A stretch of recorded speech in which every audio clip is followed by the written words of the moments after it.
Alors on va faire exactement ce qu'on vient de faire avec l'atome de sodium, c'est-à-dire on va écrire la structure électronique de l'atome de chlore. 1s2, 2s2, 2p6. Pour l'instant, nous en avons écrit donc 10. Nous passons à la couche 3. 12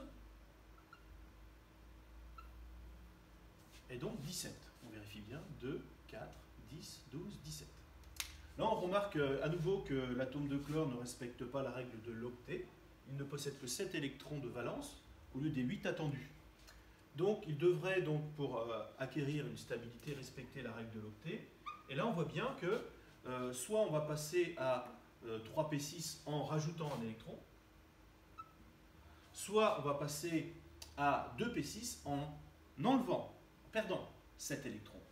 On revient au même discours que tout à l'heure. Il est beaucoup plus simple du point de vue énergétique de gagner un électron plutôt que d'en perdre 7. Donc c'est cette solution-là qui va être envisagée. Et la structure électronique de l'ion qui va être justement stable car il respectera la règle de l'octet sera 1s2, 2s2, 2p6, 3s2, 3p6. La règle de l'octet étant respectée cette fois-ci sur la couche 3. Alors, quelle est la nature de l'ion qui a été formé à partir de l'atome de chlore? Je vous rappelle que le nombre de protons, lui, dans le noyau ne change pas.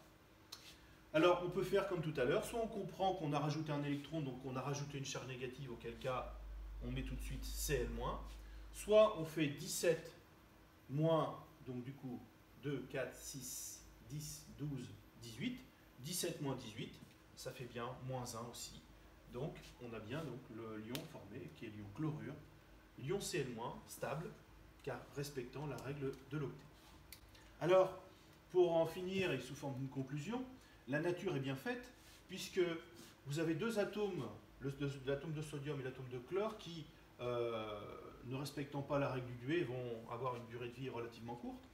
Il y en a un qui a besoin de laisser partir un électron, l'autre qui a besoin d'accueillir un électron. Donc, comme la nature est bien faite, ces deux atomes vont former une structure relativement stable, qui s'appelle le chlorure de sodium, qui la plupart du temps est solide, et qui n'est autre que votre sel de table.